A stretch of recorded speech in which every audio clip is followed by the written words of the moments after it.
Assalamualaikum warahmatullahi wabarakatuh. Halo semuanya, perkenalkan saya Kirana Jalastri dari kelas 10B SMA Negeri 11 Jakarta. Kali ini saya akan menjelaskan tentang ilmu ekonomi. Simak baik-baik ya. Yang pertama, ada pengertian ekonomi. Ilmu ekonomi berasal dari bahasa Yunani yaitu oikos yang berarti rumah, oikonomia yaitu aturan, dan nomos, aturan.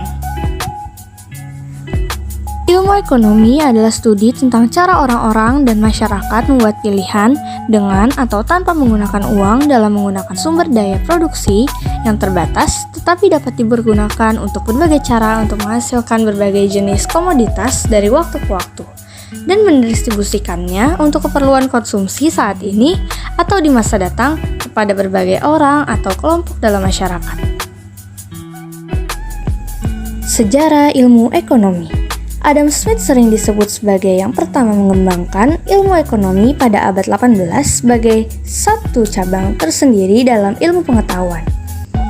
Melalui tulisannya yang berjudul Wealth of Nations, Smith mencoba mencari tahu sejarah perkembangan negara-negara di Eropa.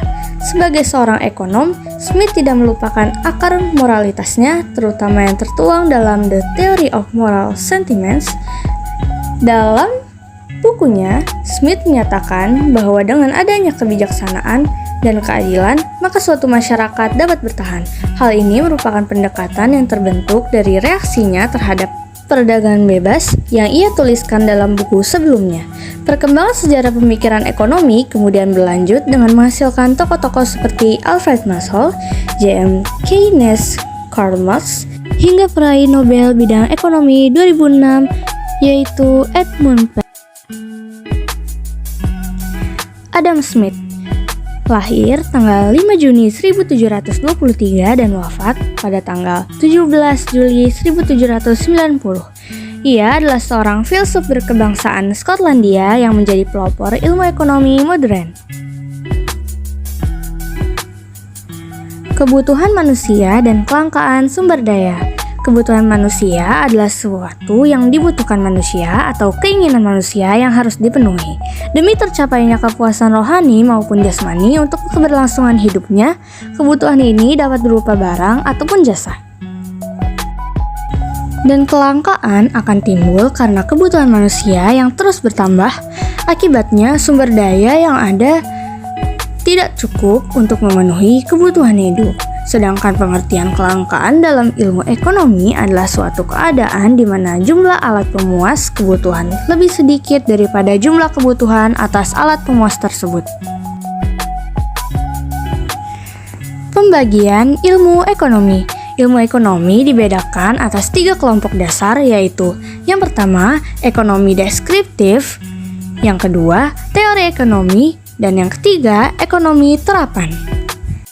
Ekonomi deskriptif. Ekonomi deskriptif adalah ilmu ekonomi yang berusaha menggambarkan keadaan perekonomian yang sebenarnya terjadi di masyarakat. Contohnya, seperti jumlah pengangguran di Indonesia. Teori ekonomi merupakan kumpulan asas dan hukum ekonomi yang digunakan sebagai dasar melaksanakan kebijakan ekonomi. Teori ekonomi terbagi atas ekonomi makro dan ekonomi mikro. Ekonomi makro yaitu meneliti fenomena ekonomi yang luas seperti tingkat pengangguran, pertumbuhan ekonomi, inflasi, dan tingkat harga. Sedangkan ekonomi mikro mempelajari perilaku individu dan perusahaan dalam membuat keputusan untuk mengalokasikan sumber daya yang terbatas. Dan yang terakhir adalah ekonomi terapan. Ekonomi terapan dipandang sebagai sarana untuk solusi bagi masalah-masalah praktis, dan ilmu ekonomi terapan juga lebih bersifat praktis dengan menerapkan pengertian ekonomi pada bidang-bidang atau masalah-masalah tertentu, misalnya ekonomi di perusahaan. Cukup sekian penjelasan saya kali ini tentang materi ilmu ekonomi. Kurang lebihnya mohon maaf. Terima kasih dan wassalamualaikum warahmatullahi wabarakatuh.